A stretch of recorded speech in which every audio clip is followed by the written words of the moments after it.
welcome back to my channel, and if you're new, welcome to my channel. So today's vlog is going to be about my labor and delivery story. I get asked this about my labor and delivery story quite a bit. I get questions asking why I needed emergency C-section and like why Sienna had to go to the NICU. So I figured I might as well just share my labor and delivery story to kind of answer some questions that I know a lot of like family friends always tend to ask. So here we go. I'll start from the beginning. I had Sienna pretty late. I was having contractions since around, I think it was 38 and a half weeks, 38 weeks, 38 and a half weeks, somewhere in there. I was having actual contractions. I was timing them. Like, I have a high pain tolerance though, so like I could feel them, but they didn't really hurt. But I could like feel them tightening and like a lot of pressure and stuff like that. But like I have a high pain tolerance, so they didn't bother me. I continued to work. I just kept tracking them. I knew they weren't Braxton Hicks because I never got a break in between them. Like it just continuously would go, but they weren't like, they were kind of all over the place. Like one contraction would be like 2 minutes apart, the next would be like 5 minutes apart, and then like 10 minutes apart, but then it would go back to being like 5 minutes apart and then 8 minutes apart. Like it just kept fluctuating, but no matter what I did, they wouldn't stop. Like they just kept going. So jump forward a little bit. At my 40-week appointment on my due date, they took blood work because I was swelling up so much. Like I was so swollen, like I couldn't even put shoes on anymore to go to work. So I had to start maternity leave on my due date because I was just so swollen. I couldn't, like walking hurt. I couldn't even put sneakers on, and I worked as a medical assistant, so it's not like I could wear flip-flops to work. So they ended up taking blood work. They went to test me for preeclampsia. I had also had like issues with my vision sometimes where I would see little black stars. But the one thing that I found weird was they never tested my urine. They just did blood work. But this entire time that I was complaining about seeing stars, and I was complaining about it probably for a good like month or two, that I would see stars a lot. They never took urine at all. So I found that to kind of be strange because I thought that's like, you did that at every appointment, or at least back when I worked in OB/GYN office, we did. So yeah, they took my blood work to go test it for preeclampsia. They said expect to get a call to probably get induced that day because they were expecting it to come back positive. A couple hours later, I got my results back and they were negative. Apparently I did not have preeclampsia. So they said to just come back in 2 days and we'll do another checkup, we'll do an ultrasound, and we'll put you on the NST, which is a non-stress test. It would monitor the baby and the contractions and stuff like that. So 2 days later, my ultrasound looked good. Sienna had enough fluid around her, so there was no issue there. I got on the non-stress test. Immediately, like, the nurse who did it was like, oh my God, you're having contractions. And I was like, yeah. I said, I've been having them like for a week and a half now. And she goes, yeah. She goes, those are definitely like real contractions. And like my contractions on the chart would spike off the chart. Like it didn't even, it couldn't even like fully read them. After that, the non-stress test, I went and saw the doctor then. And she said, yeah, you're definitely having contractions, but I wasn't like progressing. My cervix wasn't doing anything. So we decided to wait it out. Came back 2 days later, did the ultrasound again. Everything was fine. Like she had enough fluid around her. Get back on the non-stress test, and my contractions were like still the same. Like they were still every couple of minutes, like still spiking off the charts. And they kept me on longer that time because Sienna wasn't moving as much, because they always give you a drink and a snack to eat while you're doing the non-stress test because they want to monitor fetal movements. And every time you feel the baby move, you hit a button. So she wasn't moving that much. So they kept me on longer until they got the fetal movements that they wanted. And the girl who was doing my stress test, she goes, I have a feeling you're going to be induced. She goes, how do you feel about being induced? And I was like, okay, like, sure. And she goes, yeah. She goes, you are definitely having this baby. She goes, you're definitely going to end up being induced. And I saw the doctor afterwards, and my cervix still just was not responding, but she could tell I was in labor, but like my cervix just wasn't doing what it was supposed to do. So she told me I was being induced the next day. So the next day, 8 o'clock in the morning, was my induction date. And on the way there, I was kind of freaking out a little bit. Like, the pain part didn't bother me because, like I said, I have a high pain tolerance. What freaked me out was, I'm a first-time mom. I had never gone through this. I'd never seen it happen, like, nothing. And it's just more, I didn't know what to expect. And at that point, it's like, stuff during labor can go wrong. And in my head, I was just like, I know she's safe in here. Like, she's fine. I can feel her move like she's fine. But, like, during the whole labor part, it just scared me that something would go wrong. And I just wanted her to be safe. We finally get to the hospital at 8 o'clock. They check me in and stuff. They had so many people come in to give birth that they didn't even have a room for me right away. So I had to stay in this tiny triage room with my husband for about 3 hours. So I didn't actually start the induction until I think it was a little after 11. So around then, they got me back into a room. They started me on a pill. I think it's like Cytotec, I want to say. I think it's Cytotec or something on the lines of that. And it's supposed to make you phased. So basically, they want to thin the cervix out before they start you on Pitocin, because they found that, like, it works better that way and less complications and stuff. You can do up to 3 rounds of the pill. I did the first round, and obviously it was fine. I was playing card games with my mother-in-law, like, talking fine, just, whatever, just hanging out, walking around the hospital, having fun.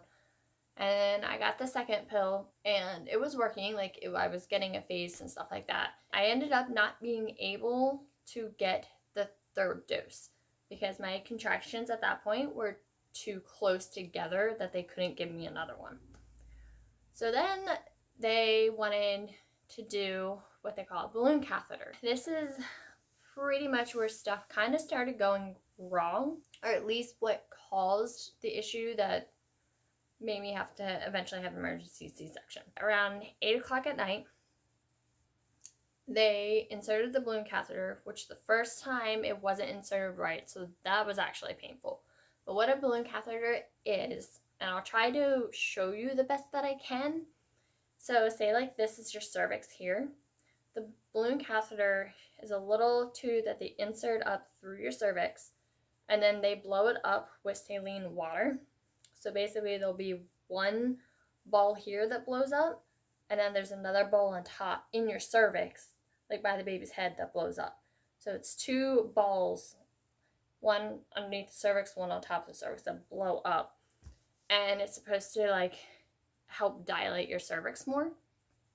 It pretty much forces your cervix to dilate. My contractions before the balloon catheter were nothing. Like, I could barely feel them, like I was fine.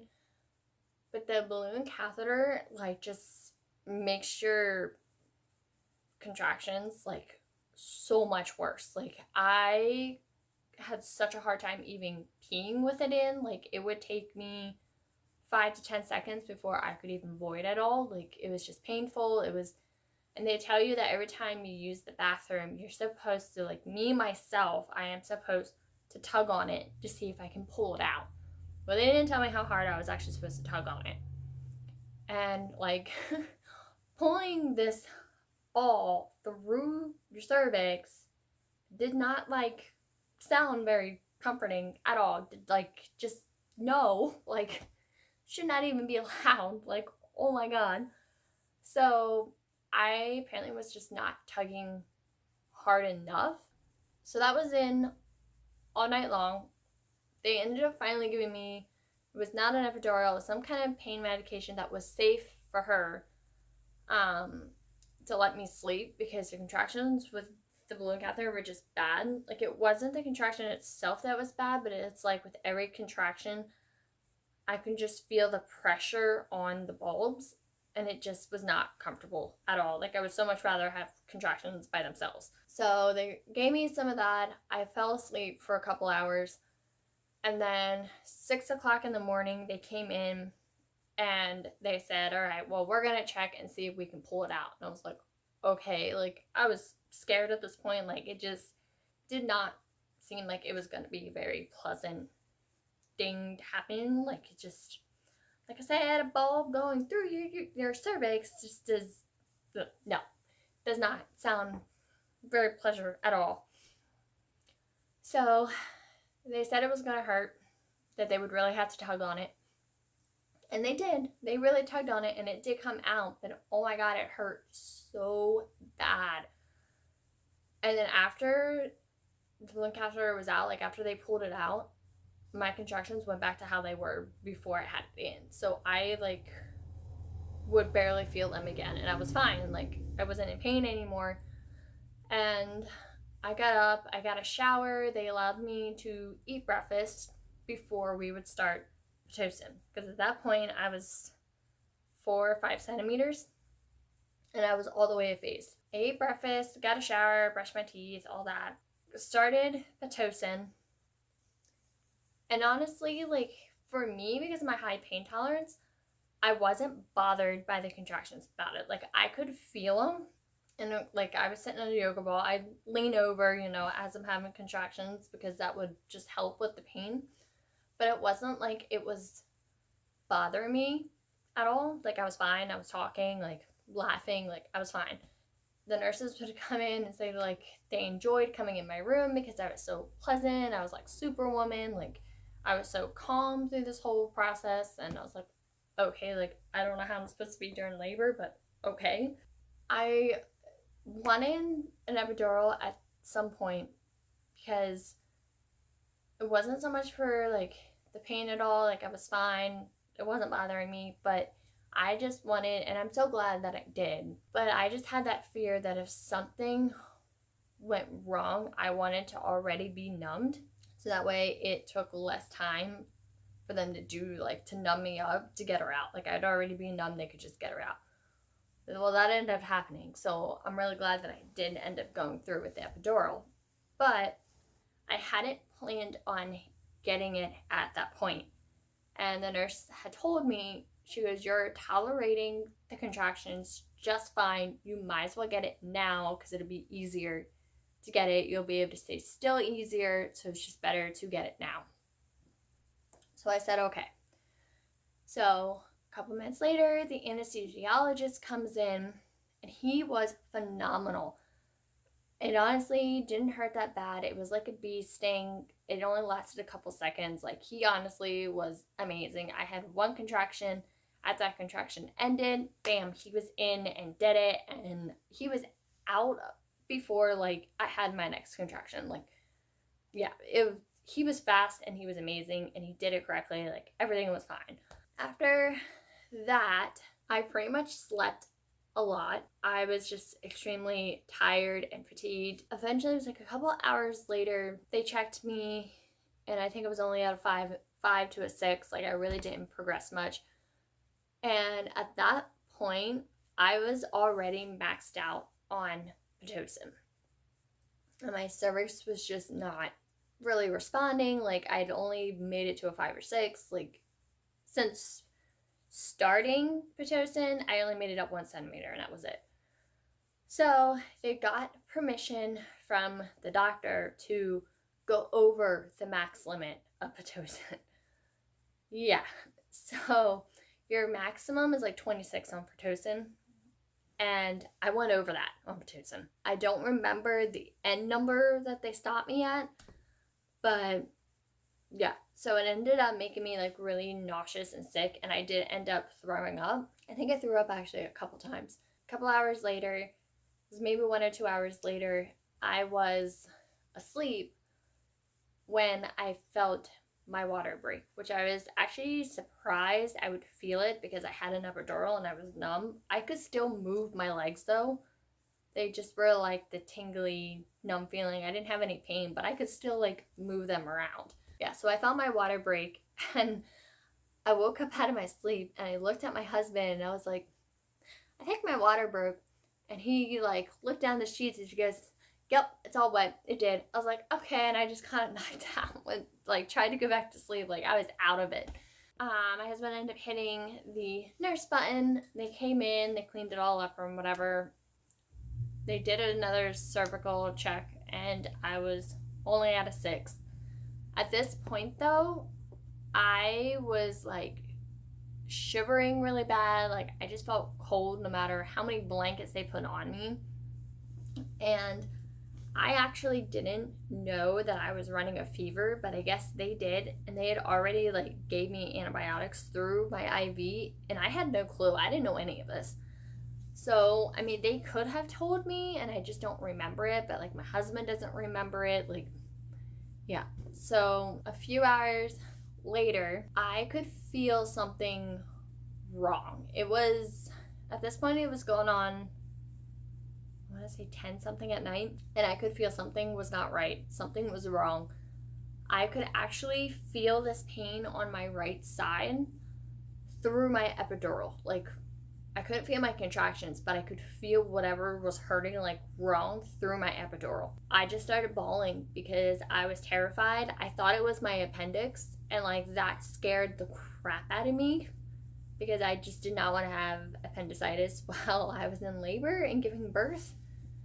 So it ended up not being that. They ended up, the nurse called the anesthesiologist in, and they ended up giving me a bolus, which from what I was told, it's just some kind of pain medication is what I guess a bolus is called or something like that through my IV, but it made me very numb from like the waist down. Like with my epidural, I could move my legs.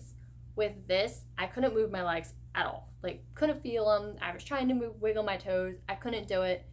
They went to go do a cervical check and she asked me if I could hold my legs up, and I said, I don't know. And she let go of my leg and it just flopped open. Like my legs just flopped open. Like I could not move them. I couldn't hold them up, like nothing. So yeah, I was very, very numb, and at that point I couldn't feel the pain that I was having on my right side anymore, but I knew something was wrong. Like I could see it on the nurses' faces that something wasn't right. And the doctor came in at that point. He did the cervical check and said I was only at a 7. And at this point, it was like I was 30 something hours into labor. I think it was 36 hours into labor. My water had broke hours ago, and I was already over the max limit of Pitocin. My cervix just was not responding. Like it just wasn't doing what it was supposed to do. And at that point, that's when they finally told me that I had a fever. They gave me antibiotics. They said at this point, the antibiotics weren't helping anything. Like the fever was still there. And they finally told me what was actually going on. He had told me that I had developed a uterine infection during labor.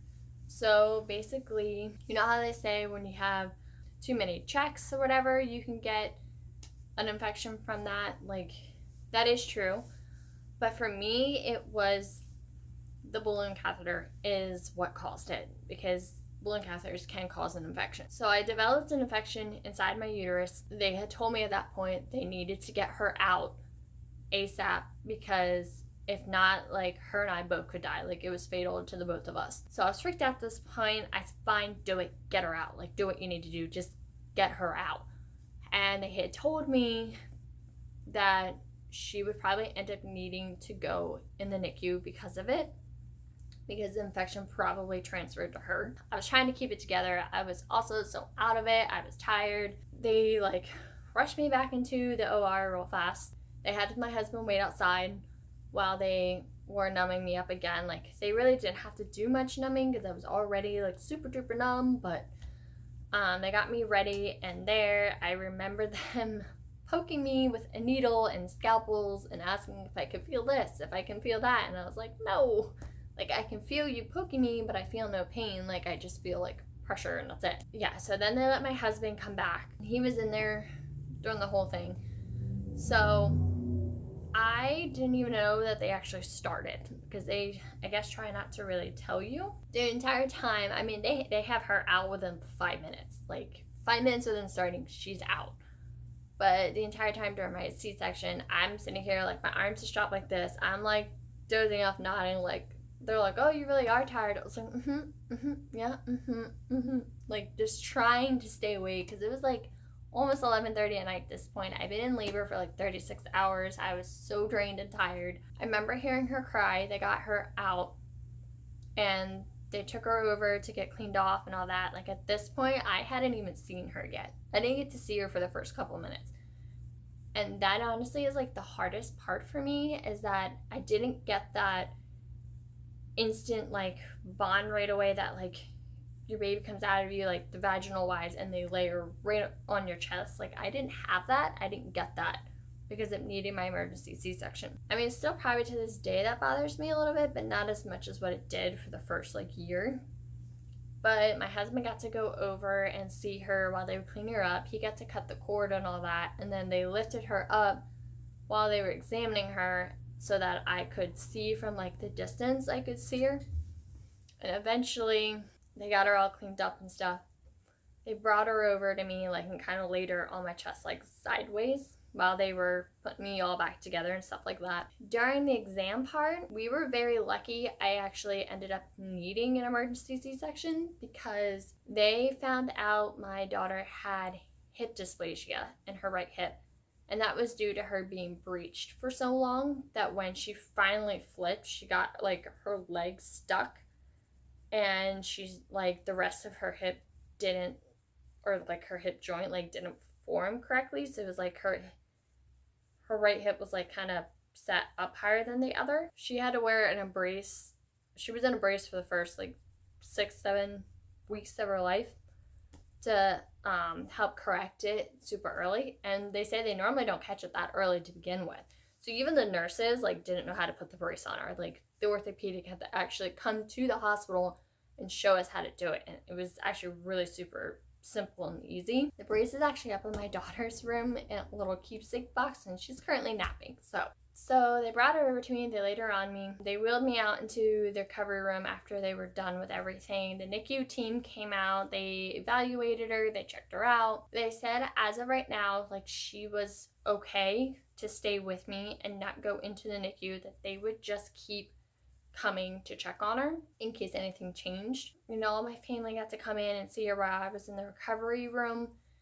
I was the only one back there, like from the C-section recovery area.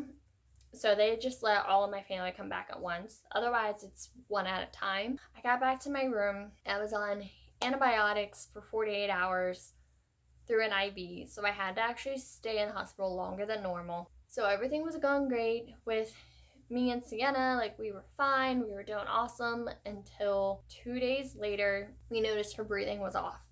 That something wasn't right. Like she was just breathing too fast. And the nurse came in, she checked her out, and she said, well, it could just be because the mucus is kind of still stuck in there or something like that. So she checked her out and she said she should be fine. By Tuesday morning, the doctor had came in and said he could not let her go home because she was breathing way too fast.